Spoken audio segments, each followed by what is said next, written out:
Well, if you live on planet Earth, then Matthew 18 is relevant to you because Matthew 18 is full of information about sin. And one of the truisms of life is that we are going to encounter sin. Either it's going to be in the form of temptation to sin, or either someone else is going to sin against us and we're going to be offended and we're going to be hurt. And this is kind of part of the human condition. And what we do with sin is of critical importance. I have some personal experience with Matthew 18. There was a time in my life when I greatly offended another Christian, and they really walked through this process of confronting me. And it was a really difficult season in my life. We are reconciled now, but I had to be forgiven. I was the person who had offended, and I had to be forgiven. And so I've been on all sides of this, certainly have been in the place where I was tempted and at times have fallen to temptation, and have also been someone else has needed to forgive me. And it's really a part of our existence as humans living on planet Earth that sin's coming at us. It is either coming in the form of a temptation, or it is coming in the form of someone who sins against us. So what are we going to do about it? Matthew 18 has a lot of information. Jesus speaks a lot about sin. And the passage begins with them asking Jesus who's going to be greatest in the kingdom of heaven. And he points to a child and says, we've got to have the humility of a child to be in the kingdom of heaven. And then he says, but whoever causes this little humble child of mine to sin, it would be better for them to be drowned in the sea. And then Jesus goes on to say, and if your hand or your eye or your foot sins or causes you to sin, then you need to cut it off. Pretty extreme language to communicate to us that sin is really serious. And God knows that sin destroys relationships, it destroys families, it destroys businesses, it destroys people's reputations and their integrity. It is serious to God. And then he takes a turn in the idea of sin and points to how God feels about sinners. And he tells us that God will leave 99 people, or sheep is the analogy, to go after the one lost sheep. And that when that lost sheep, or that sinning, wayward sheep, comes back to God, there is incredible rejoicing in heaven.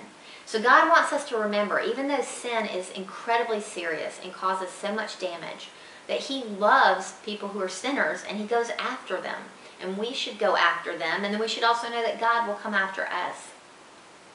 And then the passage gives us some information about how to deal with someone who sinned against us. A lot of people call it the Matthew 18 principle, but it's just talking about the need to confront someone. That maybe you've really forgiven, you've prayed about forgiving that person and have not been able to get there and reconcile with the person. And so God gives us this process to walk through, to go to them first on our own and then maybe take some people and then potentially involve our churches. But the interesting thing is that section ends with them saying, well, if you can't reconcile, then treat them like a Gentile or a tax collector. And Matthew, the writer of our book, is a tax collector. And we saw how Jesus treated him with incredible love and mercy. And then Peter asks, how many times do we have to forgive our brother? 7 times? And Jesus says, no, way more than that. There's no limit to really the amount of times that you need to forgive. And Jesus launches into what's called the parable of the unmerciful servant, where you have someone who owes a huge debt to their master, and their master forgives them that debt. And then that person leaves and finds someone who owes them. But they're not merciful, they're not forgiving to that person. They have that person thrown in jail. Well, the master finds out and comes and revokes his mercy, which is a pretty scary thing. That God, who's the master in the story, might revoke his mercy. So the challenge to us is to be incredibly forgiving when someone sins against us. Because God has forgiven us this much. Anything we have to forgive somebody else is going to be small in comparison to the amount of forgiveness we've received from God for our entire lives, and every ounce of rebellion that's been in our lives against him, and every moment that we did not truly love someone else. We've been forgiven for that. And so God wants us to be merciful to others. So as far as sin is in your life, if it's coming at you in the form of temptation, I would challenge you to run, flee from that. If the temptation's at work, you might even have to quit your job. And that seems extreme, but it's better than cutting off an arm or getting out an eye or whatever, is that you need to take the necessary actions to flee or run from sin. If shopping is a big temptation, you might need to unsubscribe from some emails, get rid of those magazines, and stop putting yourself in the place of temptation. If sin has happened to you in the form of someone else hurting you, the challenge is to forgive. That is the call that's on our lives, to love our enemies, pray for those who persecute us, and to really be willing to forgive and be merciful to others the way God has been merciful to us through the person and work of Jesus Christ. And if you're a believer in Jesus Christ, you have been forgiven so much, God says. We have got to forgive other people. But either way we win, because if we flee from sin or we run from sin, then we are not in a situation where we ruin our own lives or we ruin relationships or we hurt others. And then if you've been sinned against, you need to forgive.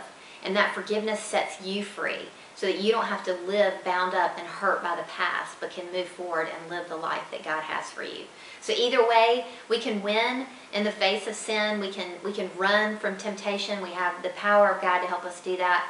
Or we can forgive, and we have the power of God to help us do that as well. So I don't know where this lands with you today, whether you feel like sin is coming at you in the form of temptation, or whether or not you've been hurt and you're stuck in that hurt and the challenge is to forgive.